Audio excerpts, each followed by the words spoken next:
si Sel Guevara, and of course, this is the show where we go up close and personal with your favorite sports personalities. Malalaman natin kung ano ba sila bilang tatay, asawa, boyfriend, businessman, kung ano man. At syempre, i-check din natin ang mga social media tungkol sa mga trending topics tungkol sa kanila. At makikichismis din tayo sa lahat ng mga latest, and we will try to get to the sides of those involved. Kung may away, may bagong event, o kung ano man ang bagong balitang lumabas, aalamin natin yan. At syempre, makikieksena rin tayo hindi lang sa mga games, kundi sa mga happenings off the court, ring, pitch, pool, o kung saan man, para makita natin ang mga snapshots ng ating mga paboritong athletes in different settings. At syempre, para sa mga chismis man na mainitan o latest happenings na bonggahan at social media posts na mapag-uusapan basta sports ang eksena, we're there and ready para makipag-selfie! Ngayon naman, punta tayo sa ating selected. Topic number 1, o sige, last week, hinirang ng ating PSL President na si Ramon Suzara na ang ating 2015 PSL Ambassador ay si Cha Cruz ng shoppinas.com Lady Clickers. Ang sinundan lang naman niya, yung mga mabibigating pangalan, Richard Gomez, noong 2013, tas last year si Gretchen Ho. Tapos yung posisyon na yan, sila yung mangunguna sa pag-promote ng PSL or Philippine Superliga na mapapanood niyo syempre sa TV5 at sa Action TV. And syempre, para sa mga tao, very much qualified talaga ang posisyong ito para kay Cha Cruz na isa palang former Lasal volleyball player. Ayon yan kay Mr. Suzara na talagang tingin niya sobrang deserving si Cha. Si Cha rather. Okay, so outside the volleyball court, alam niyo ba, preschool English teacher si Cha Cruz.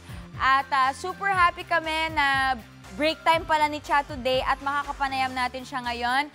Hello, Cha! Hi! Hello, everyone! Hi! Sel Guevara here. Hello, kamusta?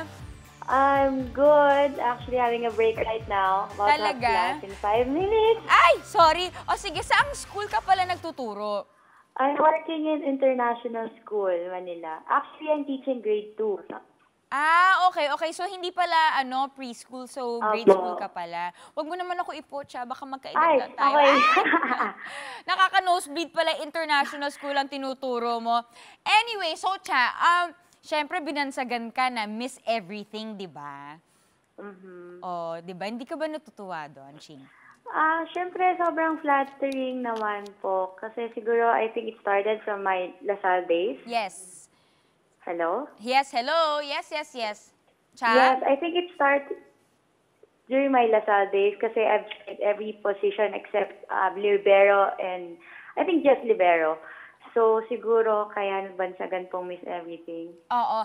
Pero syempre, tingin ng mga tao, yun nga, Miss Everything ka, and sabi nga ng ating PSL President, napaka-deserving ka para maging PSL Ambassadress. Wow. Pero ikaw, personally, ano sa tingin mo yung reason kung bakit ka napiling PSL Ambassadress? I think lahat naman deserving talaga. But I think it's just a matter of having a break this year. So siguro it just happened na ako yung nabigyan ng break this year. Kasi marami rin namang mga personalities sa volleyball players na that are really, really deserving to have this position. So I think I'm just blessed na and lucky na ako yung nabigyan this year. Yes, yes, yes. Okay, so last question lang. Meron bang pressure na ang mga sinundan mo na PSL ambassadors Richard Gomez, Gretchen Ho? Is there pressure or challenges coming your way? I don't look at it as a pressure kasi I know we do different kinds of work in our respective fields. Correct. So alam ko meron silang ibang ginagawa and then I have also a different field that I need to do and as my part. So siguro hindi naman ako masyadong pressured kasi alam ko I'm doing my best in what I do. Oh, okay. So, sige, Cha, thank you for your thoughts. Ito na yung pagkakataon mo pala to greet your fans and your loved ones and syempre para anyayahan ng mga tao na subaybayan ng PSL.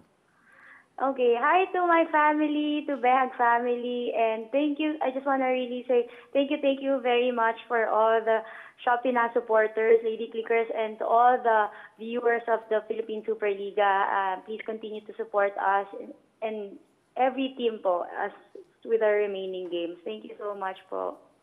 Okay, sige. There you have it. Thank you very much, Cha. Thank you for Thank your you. time. Alam kong busy ka. Sige. Thank you. Bye! Alright. O sige yan. O, di ba narinig nyo na ang panayam ni Cha Cruz?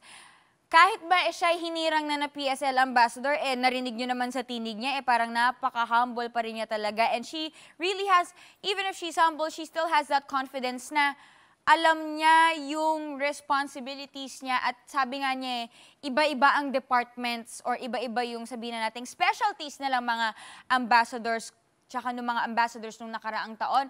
So she knows that she has her edge at alam niya na yun nga, she really worked hard to get to where she is. And syempre, hindi lang naman yan overnight na magiging PSL ambassador kay. For you to earn something like that, sa base sa interview ni Cha, talagang nung Lasal days, nung college pa lang siya, talagang pinaghirapan na nga niya talaga yan.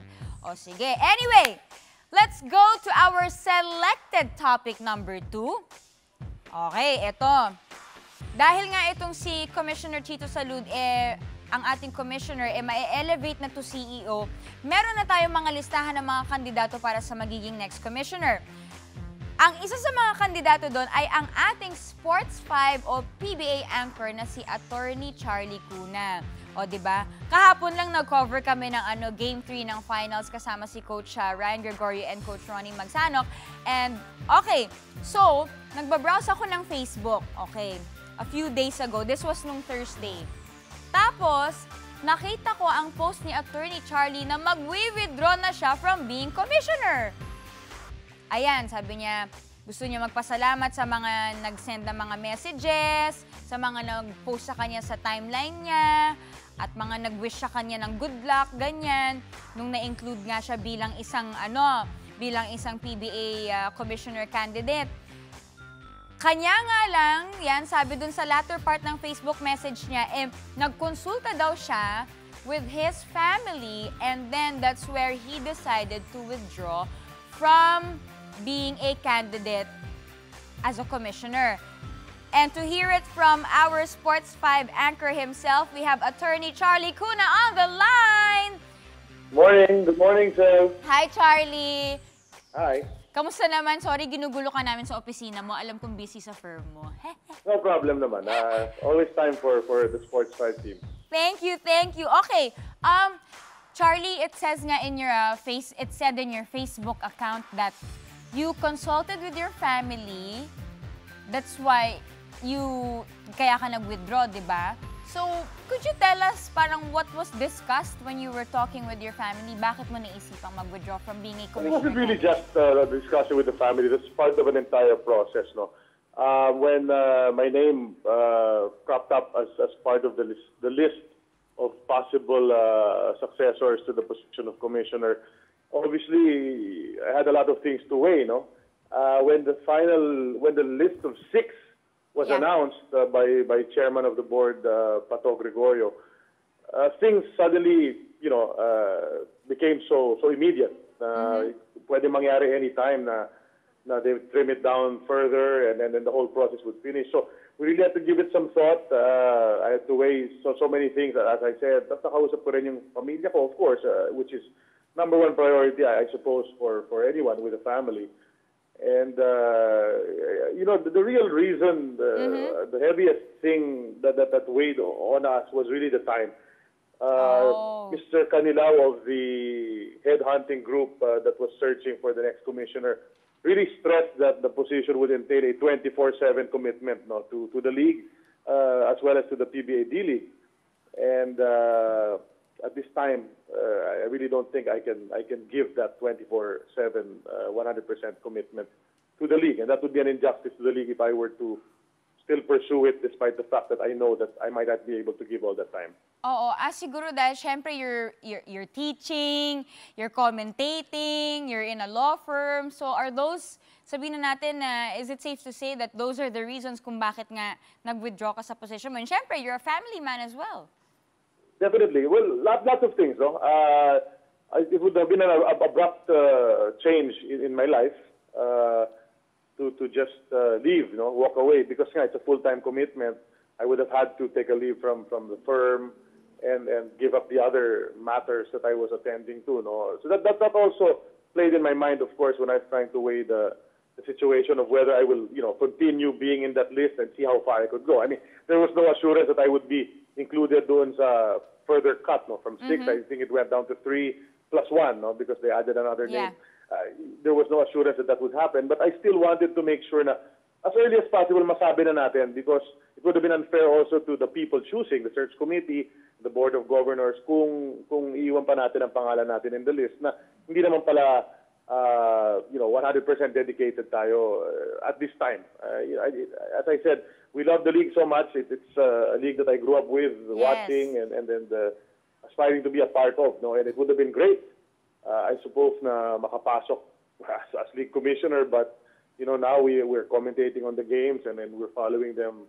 And right now, that's all we can do. I think, based on my assessment. Pero paano kung kunwari sabihin na natin in the future, let's say, magkaroon ulit ng mga kandidato for a next commissioner, if you're in the list again, would you consider it? You know what? I think timing is everything sometimes. So, di natin pwede sabihin na hindi. We can't naman say na sigurado tayo na oo, no? But it really depends when the opportunity comes up again. We'll have to reassess once again and see what the situation is in my life vis-a-vis the demand position then, no? And but of course, we're always open to serving and helping the league in whatever capacity. Oh, okay. Pero na-imagine mo ba, anchor ka, tapos commissioner ka at the same time? Tanggalin niya referee na yan, joke. Ako lang. Hindi, oo nga. Pero alam naman natin, that's not going to happen, of course. That would be great, no, if I could continue calling the games forever. But, let's see. Let's see what happens. There's a lot of opportunities that will come up siguro in the future para sa ating lahat. Yes, that's right. And I believe in that as well. So, Charlie, thank you very much. Would you like to greet your loved ones, your fans, or supporters of the PBA? Well, I think the most important thing is to say hello to all the fans of the PBA and of our shows on Sports 5. Sana po ipagpatuloy nila ang suporta nila sa liga na mahal natin ang ating PBA, pati na rin siyempre sa suporta sa mga crew, Sports 5 crew natin with all your shows here on Sports 5, and continue watching us and supporting all our endeavors. Maraming salamat sa inyong lahat and to you as well, Sel. All right. Thank you, Charlie, for your time. Thank you so You're very much. welcome. All right. See you at the games. Bye. All right. So, yan. Narinig na natin si Attorney Charlie Cuna, isa sa ating mga Sports 5 PBA commentators na nag-withdraw na nga sa pagiging commissioner candidates. At ang sinabi nga niya, timing is everything. Dahil nga naman, syempre, pag sinabihan ka biglaan, tapos ang dami-dami mong inaasikaso. Just so you know, si Attorney Charlie po is working in a law firm. He's also a professor ng law, and at the same time, he is a PBA anchor and also a family guy. So, medyo hindi po madali na ang dami po niyang mga inaasikaso, aka tumblingero po si Attorney Charlie Cuna. Kaya kung ipapasok pa yung responsibilidad ng pagiging commissioner, sabi nga ni Charlie, he has to give up or retire or siguro rest from being a lawyer first before he actually moves on to being a commissioner if he will be selected nga naman. Okay, so there you have it. That is selected topic number 2. I just want to say thank you, Attorney Charlie, and you know what? He's such a great guy. He always gives a lot of tips sa courtside para magturo kung ano bang mga dapat i-report, ano ba yung dapat na mga ikwento, isulat, i-interview dahil nga ang tagal-tagal na niya sa liga. Okay, now, we go to more excited selected topics, and this is our topic number 3. Matapos nga yung sobrang physical na labanan ng Talking Tex and Rain or Shine kahapon, which I covered, that was in Smart Araneta Coliseum. Okay, after ng game, nag-abot ang ating Rain or Shine veteran na si Ryan Aranya at ang important Talking Tex na si Ivan Johnson. So, okay, ang nangyari dyan kasi, sabi ni Ivan kay Ryan, I'll see you after the game. Naghamon na. Tapos, syempre, ito si Ryan nakaabang na sa exit. Hindi naman, alam niyo naman si Ryan Aranya, hindi naman susuko, di ba? Ayon yan sa interaction. At syempre, nung nasa exit na si Aranya or nasa dugout ng arena, Ryan was with his teammates at saka he was with his friends na malapit na sila sa exit. Tapos dinaanan sila ni Ivan Johnson. So, okay, syempre, nadala sila ng init ng ulo.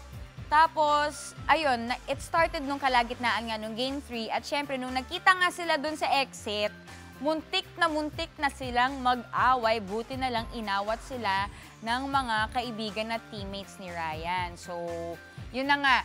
Sa totoo lang, itong si Ivan Johnson medyo naging mainit na sa rain or shine nung tinulak niya ang kanilang head coach na si Yeng Guiao sa Game 1. So, pwedeng nasama na rito yung naging malakas na foul ni Johnson na kay Paul Lee. My gosh, nung na-elbow ni Ivan Johnson itong si Paul Lee, apart from losing his tooth, si Paul Lee may 3 pang ngipin na naka-usli ba yun o naka-dent paloob. So talagang sobrang sakit niya. And Paul was even telling me, isipin mo sa sobrang sakit, nakakapagsalita pa si Paul. Paul was even telling me na sabi niya, grabe, ang sakit, parang pumasok yung ngipin ko sa gums ko, ganun.